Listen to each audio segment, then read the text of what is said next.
We simply cannot allow people to pour into the United States undetected, undocumented, unchecked. And complete the dang fence. This bill that we will sign today is not a revolutionary bill. Cast down your bucket where you are. We come from France. And I am, adamantly against illegal immigrants. They're coming in by the thousands, just unbelievable. A wall is an immorality. Who are you rooting for? Those masters of the universe are at it again. You maniac! You blew it up! Welcome to Parsing Immigration Policy, the podcast of the Center for Immigration Studies. My name is Mark Krikorian, Executive Director of the Center. And this episode, we have a returning guest, Christopher Landau, who is former ambassador, U.S. ambassador to Mexico. And the reason we have him on is because Mexico just elected a new president. And you may not even have noticed this in the news because for whatever reason, even though Mexico is arguably the most important country in the world as far as the interests of the United States are concerned, we see more news coverage of the British upcoming elections and, the elections in Israel and Myanmar and Equatorial Guinea than we do from Mexico, which is ridiculous. But nonetheless, they elected a new president. And I invited Chris to come on and give us some thoughts about specifically what that might mean for U.S. immigration policy, since cooperation with Mexico is essential for us to be able to control our borders. So, Chris, thanks for joining us. My pleasure, Mark. Thanks for inviting me. And just start maybe with a little bit of background on who the new president-to-be, because as I understand, inauguration is until October 1st. But she was just elected. Who is she, and kind of what's the story about with her? Sure. Claudia Sheinbaum was most recently the mayor of Mexico City, which is an elected position and a significant political position. She is a kind of a technocrat. She is a PhD in engineering and was a professor at the university in Mexico. Actually, she got her PhD in the United States, in California, so she has some time and experience in this country. But she's very much cut from an academic mold.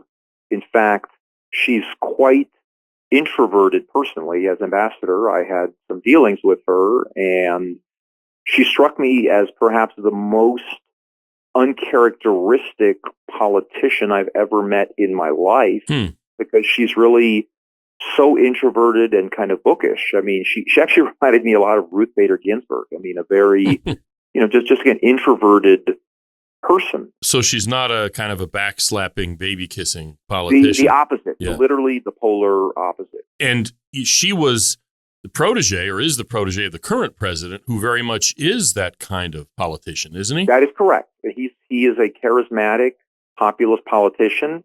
She is his protege, and she's kind of his hand-picked protege for the job. And she's been a loyal supporter of his going back at least 20, 25 years. She was his environment minister when he was the mayor of Mexico City, or governor of the federal district is what they call it down there, back around the year 2000. So they have a long political trajectory together. She was with him about 10 years ago when he created the Morena party, which is now the ruling party in Mexico, which is kind of his party. Mm-hmm. And she was basically his handpicked successor. And, this past election was really a referendum on him, I would say, more than on her. And, you have to give credit that her margin, I don't think the final margins have been calculated yet, but it's somewhere around 60%, right? Which, is pretty overwhelming these days. So Lopez Obrador set out to transform Mexican society, and so far he's bringing along a lot of people. Whether he can keep that up without being the one sitting in the presidential chair remains to be seen. Before we get to the immigration part, isn't there sort of a sense that he'll sort of be Obama, kind of, in other words, sort of running things from behind the scenes, even though he's technically not president anymore? That is, one school of thought. That kind of harkens back to the way Mexico was for a lot of the 20th century, when the Free Party basically had a monopoly on political power, and the presidents had a 1 6-year term, and then they could basically handpick their successors. And they almost uniformly, obviously everyone wants to pick a successor they think is going to basically be their puppet and continue their policies and listen to them. And that almost uniformly did not work historically in Mexico. So we'll see if that pattern is broken. There's a couple things now that may have changed that dynamic. In particular, Lopez Obrador put in a recall mechanism where the president can be recalled after 3 years. Oh, interesting. That may have his successor on a tighter leash insofar as her ability to break from him if he retains a lot of his personal popularity. So we shall see. But again, I think nobody knows. It's kind of like when a president puts somebody on the Supreme Court, they often assume they'll be a certain way, and it doesn't always turn out. And they could turn out to be David Souter, for instance. You just never know. I mean, right. I will say, though, even though I think, she very much ran on a policy of continuity with Lopez Obrador, he was a kind of unique leftist, or somebody who doesn't fit the traditional mold that we in the United States think of as left-right. Right. He slashed the size of the federal government in Mexico because he has seen the big bureaucracy basically as a mechanism to assist in the transfer of wealth to privileged classes, and saw that as kind of crony capitalism. And so he also has been very careful not to spend money Mexico does not have. He's been extremely frugal in terms of printing money, one of the few governments in the world that did not have any kind of stimulus whatsoever during the pandemic. So again, he doesn't fit all the classic molds of contemporary 21st century leftism. He's not at all into environmental causes, gender issues. I think, she is an environmental engineer by training. She does kind of try to use gender neutral language when she writes. So I think she is, perhaps a more updated model of his more kind of throwback left-wing populism, which harkens more back to the 70s, 60s, Interesting. 70s. I read a little bit about her, and she's, I don't know, would it be fair to describe her as a red diaper baby? Because her parents were pretty hard left.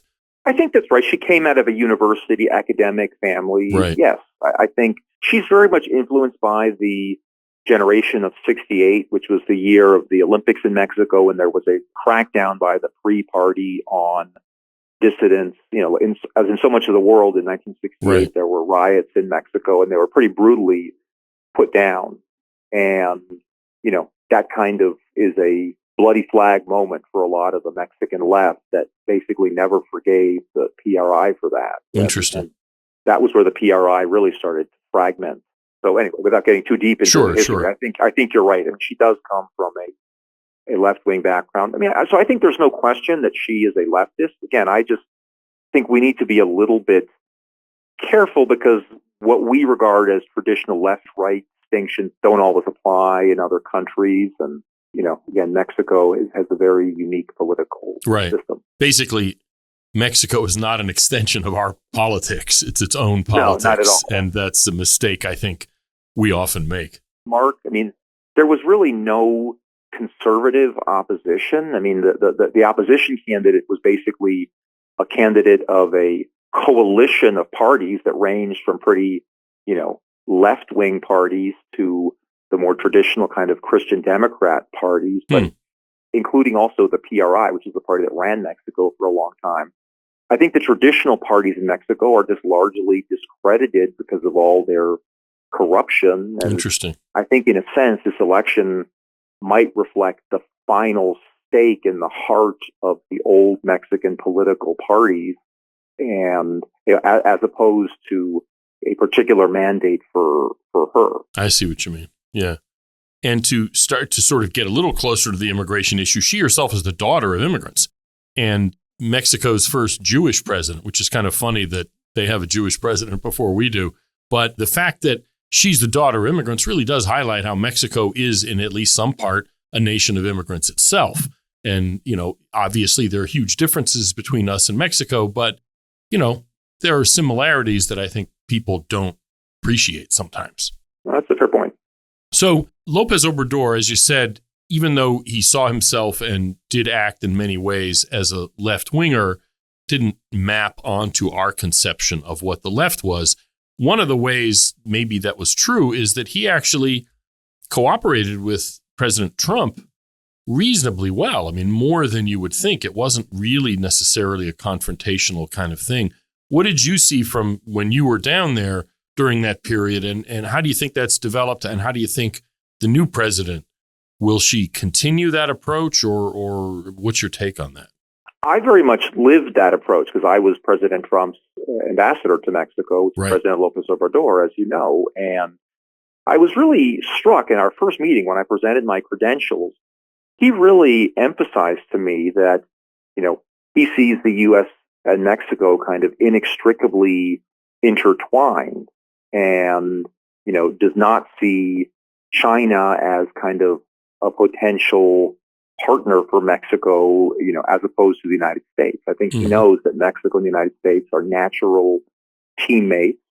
He is a nationalist, so he's very jealously guards his sovereignty, but I think he has realized that in Mexico, among the people of Mexico, there's no longer really a demand for anti-American rhetoric. That just doesn't really sell like it might have 50 or 60 years ago. I think there's probably not a family in Mexico that doesn't have a family member or a friend or some other close tie, in the United States or to the United States. And I think the people in Mexico realize that it's helpful for them to have a good relationship with the United States, economically and in every way. They don't have a resentment against the United States, a broad speaking one. I'm sure there's university students who have that feeling, just like there's university students in the United States who have that feeling. Yeah, there's college students here who hate America, just like there are the Correct. Mexican college students who hate sure, America. But I think it's actually kind of a historic moment when, the leader of the Mexican left kind of made it a part of his political platform to have good relations with the United States. Interesting. I think he thought, wisely, this is, he's a good politician, that took away, in a sense, a line of attack from the opposition that, this guy is going to jeopardize our critical relationship with the United States. So he kind of took that arrow out of their quiver by saying, no, I want to cooperate with the United States. And the first foreign visit he made out of Mexico as president was to Washington to see President Trump. Right. And that was no coincidence. He wanted to send that signal. And one of the reasons I think also that, in other words, apart from the kind of things you're talking about, one of the reasons Mexico has been more cooperative, whether it was under Trump or even to some degree under Biden, and maybe we'll talk about that a little more, is that the flow has changed so dramatically that there really aren't, Mexican illegal immigrants don't dominate the illegal flow anymore. They're almost an asterisk at this point. It's now Chinese and Tajikis and Venezuelans and you name it. And Mexicans have no particular love for having foreigners use their country as a doormat. You are 100% correct. And that was one of my priorities as ambassador, was to recognize that changed reality that, I think a lot of Americans, when they think of, illegal migration to the southern border, think of Mexico, because that historically was the pattern of adult male Mexicans being the people, coming into our country illegally. That changed, over the last 10 years, particularly the last 5 years, as Mexico's economy has improved and as, transportation around the world has become easier. You're right. Mexicans, it varies month to month, but by and large, Mexicans are now a minority of people entering over the southern border, which opens incredible opportunities for cooperation with Mexico, because it's kind of a zero-sum game if the migrants or the illegal aliens are Mexicans. Mm-hmm. But if it's people from all over the world, Mexico, as you said, has no incentive to be a doormat for people from Vietnam or Bangladesh or Tajikistan to try to come into the United States illegally. So I think that shift opens a lot of opportunities for us to cooperate with Mexico, because the people in Mexico are not eager to have their country used that way. So, there's traditionally been a pretty pro-migrant sentiment in Mexico, as you can imagine, Mm-hmm. but I think that's really changing very, very quickly now. In one sense, as a practical matter, it does make it more difficult, because when all of the illegal crossers were Mexicans, the Border Patrol and the Mexican government work together pretty seamlessly. There's no issues. They just return them right away. And there's not a lot of, fuss about it. Whereas if you've got people from Kyrgyzstan and Peru and Georgia, it's harder to return them. But at the same time, Mexico has no particular interest in, not cooperating with us. So, well, you're right. It creates a real challenge. That was something that we faced in the Trump administration, was that, again, the system was kind of set up to quickly and expeditiously remove single adult Mexicans. Right. And that was kind of the pattern. Once you start to have people from all over the world and you have families, we started to face situations we never had. That's why, during the Trump administration, we really kind of innovated to come up with ways to, return those people to a lot of countries. And I think, if there's a new Trump administration, obviously addressing the however many millions of people are here now coming illegally under Biden is going to be a major undertaking for our government. And I think, we can't just push people back over the Mexican border.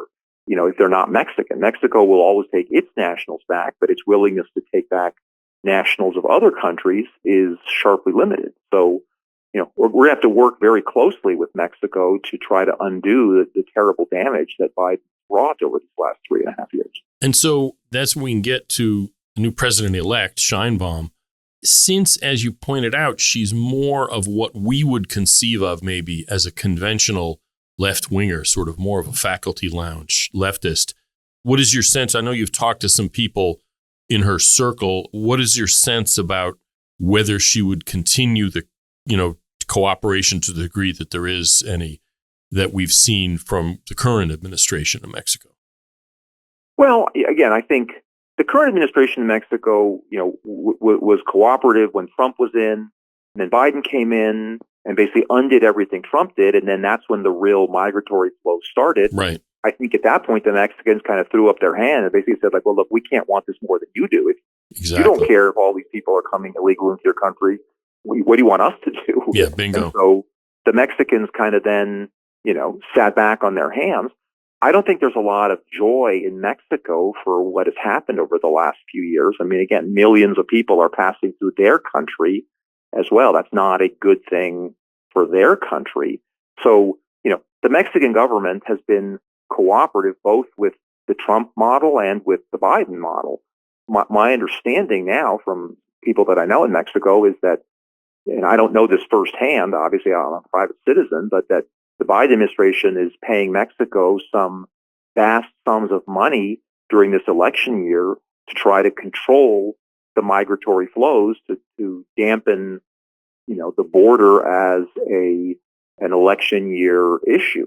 I haven't personally confirmed that, but sure, Mexico is definitely taking steps to stop the flow. I mean, we know that. The correct. Question is, how much are we mailing them, and are they, well, is correct. it bags of cash, or how are we sending the money to them? Correct. And again, I think we have some pathologies in our own government. If the executive just has billions of dollars lying around to bribe other countries, that seems to me not the way our process is supposed to work without allocations for Congress for Amen. things like that. But, be that as it may, I think certainly if Trump comes back in, the Sheinbaum team is clearly thinking about that. And, my prediction is that they would be very willing, like AMLO was, to work with Trump to address these issues. I don't see this as something where Mexico would try to defy Trump on this. I think they realize that that's a very important issue for him. And with all the various issues on the table with Mexico, migration, security and drugs, fentanyl, as well as the free trade agreement.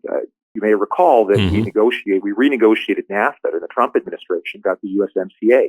Well, that had a sunset provision, and it's up for renegotiation in 2026. Mm-hmm. The Mexican government is extremely interested in making sure that agreement gets renewed. Interesting, so, right. I think all these issues, you can't really look at them in isolation. They're all going to be swirling around together as the two, assuming we have a new government in the United States, as the new governments try to, work out a plan. I think if Mexico is cooperative with us on migration, which is clearly going to be a day one issue for any new Trump administration, I would think that would, grease the wheels for an easier time renegotiating the trade agreement. Interesting, right? Conversely, if they give us a hard time on that, I think that the odds of a trade agreement passing are a lot lower. That's just, right. The way Trump is. He's the king of the deal, right? And so if he has leverage in one area, he's not shy to use it. Yeah, which he did last time. I mean, threatened tariffs 100%. and what have you. So, yeah. 100%. Yeah. But again, the signals that I have received from people that I know who are close to Sheinbaum are that she would be willing to work cooperatively with a Trump administration to try to resolve these issues. Again, just as we did with AMLO, again, Mexico has no interest in incentivizing millions of people from around the world to trek across Mexico to the U.S. border. I mean, that is not a net positive for Mexico. So again, I think that this isn't something that they would be doing to us as a favor. I think it's something where it's in both countries' interest to stem these kind of unregulated, massive flows of people from around the world that, frankly, are only going to get more severe as this century continues. I mean, right. The population of Africa is going to quadruple over this century. I just think migratory flows are probably just something that's here to stay. And so the question is, what measures do we put in place so that every country can guard its own sovereignty and its own borders? And the interesting thing is that, as you mentioned, obviously, Mexicans, they're proud of their own country. And if Mexicans are going illegal to the United States, that's one thing. But, you've got people from Uzbekistan and Laos traipsing through Mexico. It's not just that, it's going to sort of elicit a sense of their being disrespected, but a lot of those people kind of leak out and stay. Because Mexico is the number 3 recipient of asylum requests in the world after the U.S. and Germany. So a lot of those people, now some of those people are just making an asylum claim to tread water until they can sneak into the U.S. But, significant numbers of migrants, and not just Spanish-speaking ones, end up just staying in Mexico. And that was not a problem they had faced in a significant way in the past.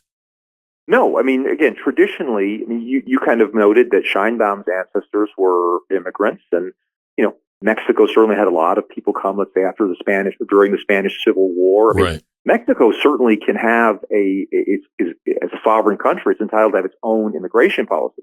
What it can't do certainly is say, the whole world, come on in here, and then have 99.9% of those people go immediately to the U.S. border and try to enter our country. Then it's no longer a Mexican domestic policy as opposed to something that implicates our sovereignty. Right. And I think the Mexicans understand that.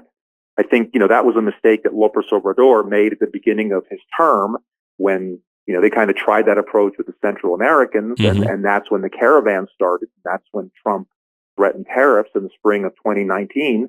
And, that almost overnight, the Mexicans switched gears on that policy.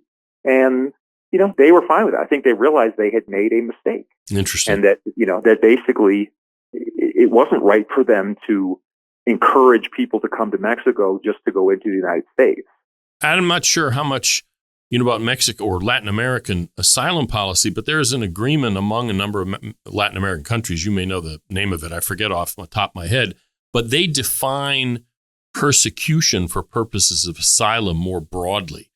But it's the kind of thing that they've been able to get away with just because there's not that many people. It doesn't apply to many people. And so now that it is, my sense is that even apart from the United States, Mexico may want to start rethinking what its own asylum policies are, because it is now beginning to have some of the same kind of problems as we have, and as of Europe and Israel and Australia, other destination countries have been facing for a long time. No, that's a very fair point, Mark, that the U.S. has actually, on paper, a very stringent and narrow definition of who qualifies for asylum. Of course, asylum being kind of an asterisk to the broader immigration policies. Asylum is basically saying, but if you face fear of persecution on the basis of certain enumerated characteristics, we'll kind of give you shelter in the storm. And, I think certainly generalized poverty and violence have never been acknowledged to be a basis for asylum. if that were the case, then the whole distinction between asylum and normal immigration law would collapse, and asylum would swallow up all of immigration law, which frankly it has threatened to do in the way it's been abused in the United States over these last few years. Mm-hmm. But, I think countries like Mexico have, and many other countries have signed on to these very broad and open-ended definitions of asylum, which they haven't really ever had to come to terms with because they haven't traditionally been significant asylum destinations. It was like virtue signaling at some point for them. Yeah. 100%.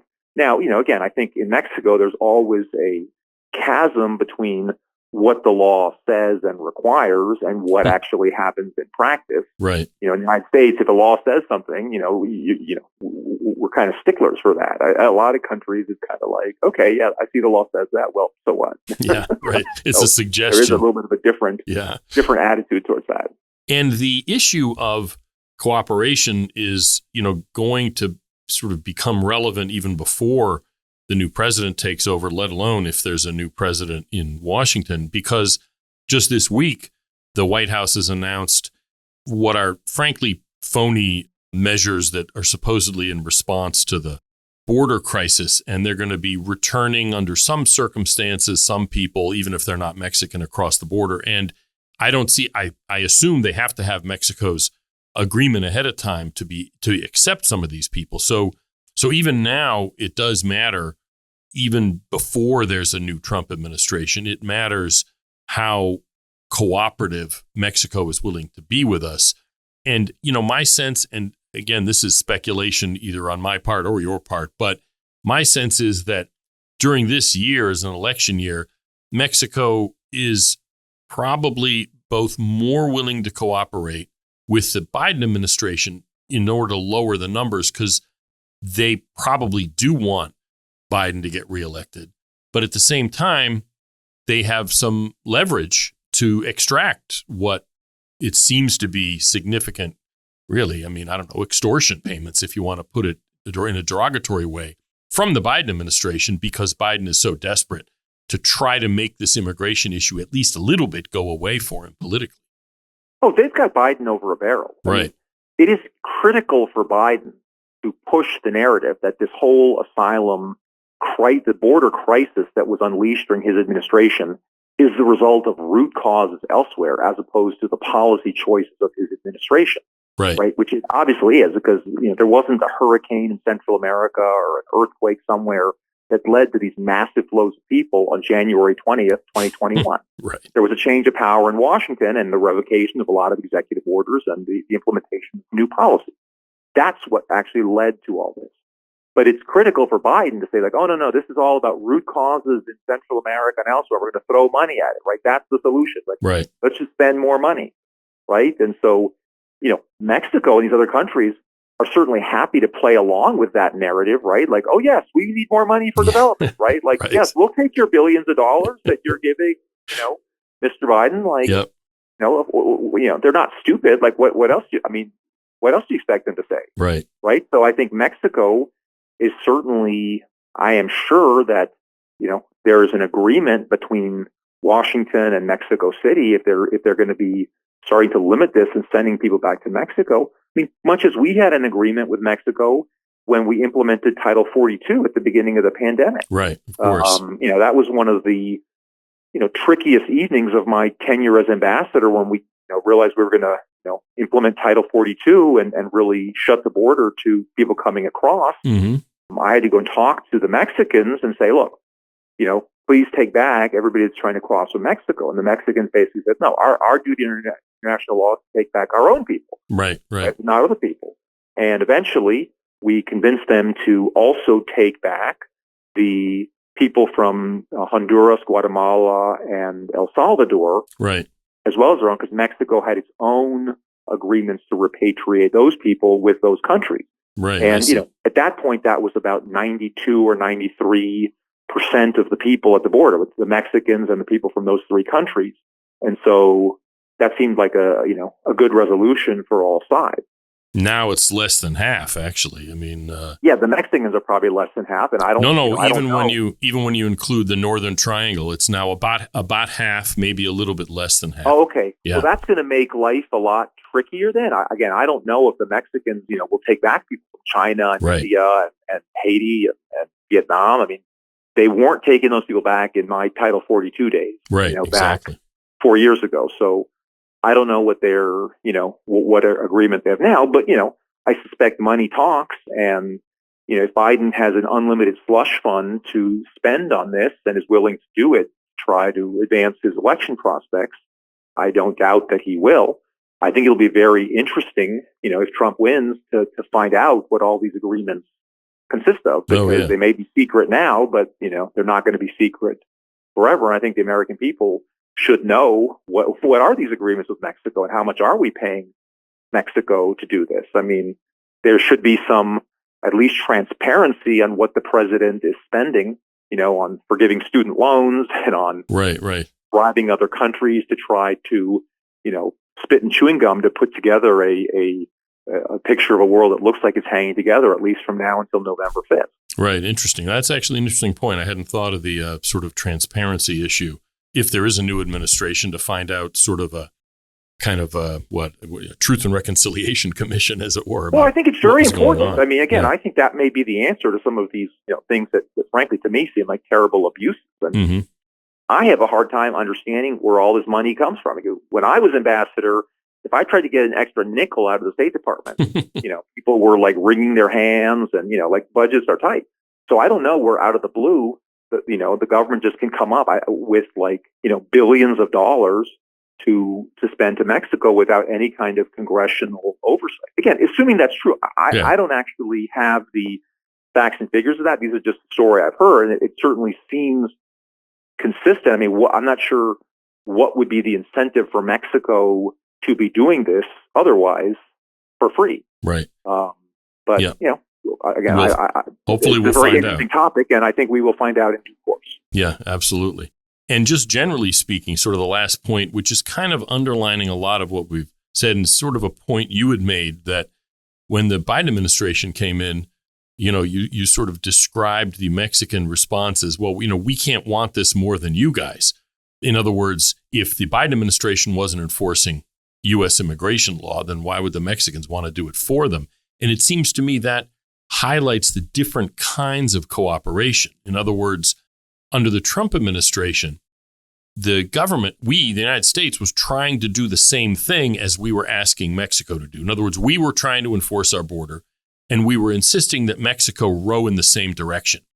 Whereas under this administration, my sense is more that the Biden administration wants to not have to enforce the border, but have Mexico do it for them.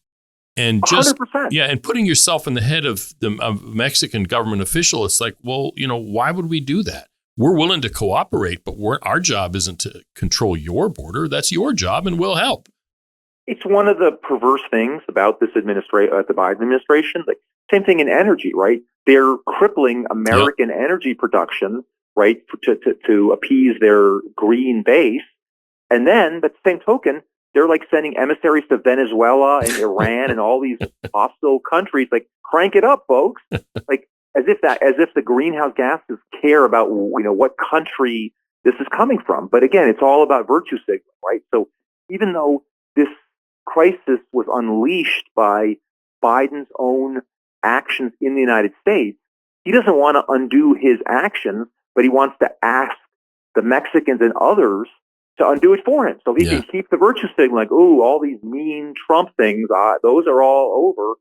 And, but he's basically just, paying the Mexicans to do it on the other side of the border. In a sense, I mean, just as a sort of last point, we're pretty much out of time here, but it does betray a certain lack of respect for foreign countries. I mean, they're their own countries. They've got their own sovereignty, their own interests, and we have ours, and we find ways to work together.